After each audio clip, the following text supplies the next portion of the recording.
ఏమన్నారా? మొదట్లో ఓటమి ఎదురైనందుకు రాజకీయాల్లోకి పనికి రారు అన్నాడు. అవునరా, రాజకీయాల్లోకి పనికి రాడు, ప్రజలకే పనికొస్తాడు.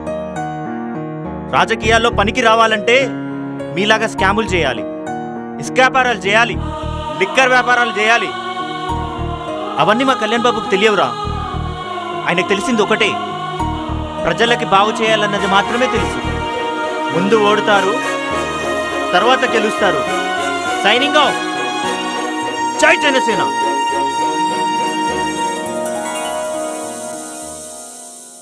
సూపర్ అన్నా. అన్నా, నువ్వు రోజు వీడియోలు చేయడం, అప్లోడ్ చేయడం. పవన్ కళ్యాణ్ గారు అంటే ఎందుకన్నా అంత పిచ్చి? కొంతమంది మీద మనం చూపించే ప్రేమని మాటల రూపంలో ఎదుటి వ్యక్తికి చెప్పలేము. పవన్ కళ్యాణ్ గారికి రాజకీయాల మీద అనుభవం లేనప్పుడు సినిమాలు చేసుకోవచ్చు కదా, ఎందుకు ఈ రాజకీయాలు? మోసపోతున్న ప్రజలను చూసి, అలసిపోతున్న జీవితాలను చూసి ఆగలేకపోయాడ్రా. మన దగ్గర 100 ఉంటే మన లాపేవాడు లేడనుకుంటాం. 100 చేపులో ఉన్నప్పుడే ఇలా అనుకుంటే కోట్ల రూపాయలు కాదనుకొని ప్రజలకి మంచి చేస్తా అని వచ్చినప్పుడు మంచి చేయించుకోక ఆలోచిస్తున్నారేంటి? తప్పు ఆయనదా మనదా? ఆయన అంత కష్టపడుతున్నప్పుడు ప్రజలు గుర్తించట్లేదు కదా. కష్టాన్ని తట్టుకొని ముందుకెళ్లేవాడే నిలబడతాడు, 10 మందికి ఉపయోగపడతాడు. మనకు తెలియని వ్యక్తికి 10 రూపాయలు సహాయం చేస్తేనే 10 రోజులు గుర్తుంచుకుంటారు. అలాంటిది 100 మందికి సాయం చేస్తున్నాడు. ఆ దేవుడు గుర్తించాడంటవా ఆ సాయాన్ని? పరిగెడితే ఎవరికైనా మొసొస్తుందని నడుచుకుంటూ పోతే పరుగు వాల్యూ తెలియదు కదా. అయితే 10 నిమిషాలు చేరుకునే గమ్యాన్ని 7 నిమిషాల్లో చేరుకుంటాం. నడుచుకుంటూ పోతే 10 నిమిషాల్లో చేరుకునేదాన్ని 20 నిమిషాల్లో చేరుకుంటాం. చేరుకునే గమ్యం ఒకటే, సమయం ఒకటి కాదు. అర్థమవుతుందా? అన్నా, నువ్వెంత చెప్తున్నావు కదా, పవన్ కళ్యాణ్ గారు గెలిచాక ప్రజలకు ఉపయోగపడతారంటావా? పదవిలో లేనప్పుడు మీకు నేనున్నానని ధైర్యం చెప్పాడు తమ్ముడు. పవన్ కళ్యాణ్ లాంటి వ్యక్తి ఊరికొకడున్నాడంటే మన దేశం చరిత్రలో నిలబడిపోతుంది. అదే ఒక వ్యక్తి వెనకడుగేస్తున్నాడంటే అతను ముందుకెళ్ళలేక కాదు, తను వెళ్ళాలనుకున్న దారికి ఇంకా కొంచెం సమయం ఉందని అర్థం. సింహం ఎప్పుడు సింహాసనం కోసం పాకులాడదు, అది ఎక్కడ నిలబడితే అక్కడ సింహాసనమే. సూపర్. ఒక వ్యక్తి వచ్చి మన కోసం పోరాడుతున్నాడంటే అతన్ని మనం పట్టించుకోం. ఎప్పుడు మన ఆలోచన తీరు కాదు, అవతల వ్యక్తి ఆలోచన తీరు కూడా అప్పుడప్పుడు అర్థం చేసుకోవాలి. అప్పుడే సాఫీగా సాగుతున్న లైఫ్ లో కూడా బ్రేకులు పడకుండా ముందుకు సాగుతాం.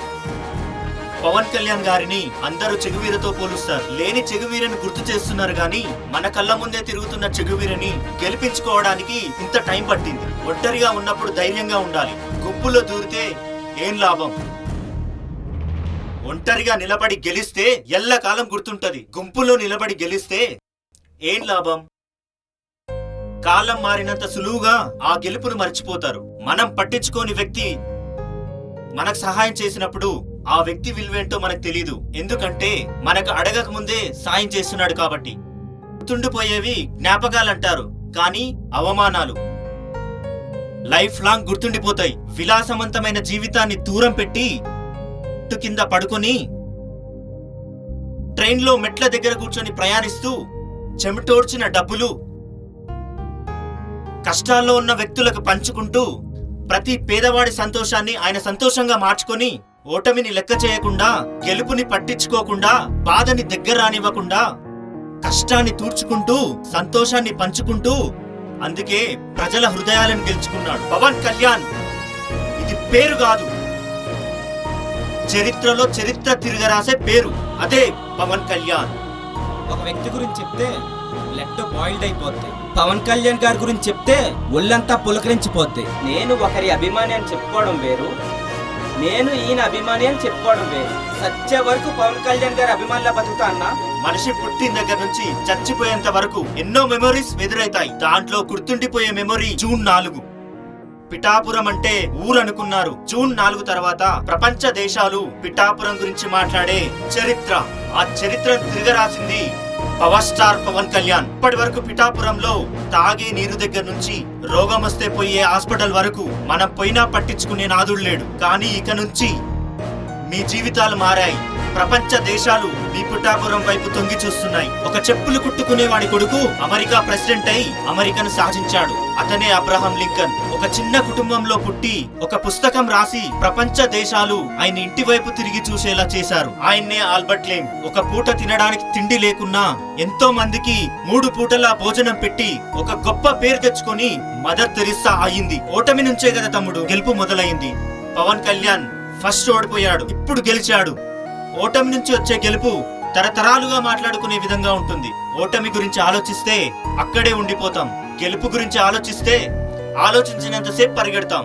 ఓటమి గెలుపు 2 లెక్క చేయకుండా పరిగెడితే గెలిపే లెక్కల్లోకి తీసుకొని మన వెంట పరిగెడుతుంది. గెలుపు మనకు సులువు అయిపోద్ది. ఒక సింహం నక్కని వేటాడిందంటే నక్కకి నేను సింహాన్ని చెప్పుకోవడానికి కాదు, వేటాడే సమయం వచ్చింది కాబట్టి వేటాడింది. నీకు విషయం తెలుసా తమ్ముడు? తుఫాన్ వచ్చినప్పుడు సముద్రపు అలలు ఎగసి ఎగసి పడతాయి. దీన్ని బట్టి మనం అర్థం చేసుకోవాల్సింది ఏంటంటే మన పని మనం చేసుకుంటూ వెళ్తే అక్కడ నిలబడతాం. ప్రపంచ వ్యాప్తంగా మన జన సైనికులందరూ ఎప్పటి నుంచో ఎదురు చూస్తున్న పండగ ఈ జూన్ 4వ తారీఖు. ఆ పండగ పేరు జన సైనికుల పండుగ. అది జరగబోయేది పిఠాపురంలో. జై జనసేన, జై జనసేన, జై పవర్ స్టార్. పిఠాపురం ప్రజలందరికీ ధన్యవాదాలు. ఒక మంచి చేసే నాయకుడికి ఓటేస్తే మన జీవితం బాగుపడుతుందని తెలుసు, కానీ నోటుకు ఆశపడి ఓటు వేయం. ఒక్కరోజు నీ ఆనందం కోసం ఆలోచిస్తున్నావు గానీ 5 సంవత్సరాలు నువ్వు పడే బాధను గురించి ఆలోచించట్లేవు. మంచి చేస్తా అన్న నాయకుని మాట మనం వినం. ఎందుకంటే ఆయన మాటలకు పదును తక్కువ ఉంటది, పనితనం ఎక్కువ ఉంటది. బహుశా అది మనకు నచ్చకపోవచ్చు. చేసే ప్రయత్నంలో ఓటమి ఎదురైనా మనం ప్రయత్నిస్తుంటే ఆలస్యంగా వచ్చే గెలుపు కూడా అందరినీ ఆశ్చర్యపరిచేలా ఉంటుంది. అలా ఆశ్చర్యపరిచిన వ్యక్తే పవర్ స్టార్ పవన్ కళ్యాణ్ గారు. Fans of Power Star Pawan Kalyan. Signing off, Ranjit Kumar RK, the great fan of Power Star Pawan Kalyan. Jai Pawan Kalyan, Jai Janasena. Thank you very so much.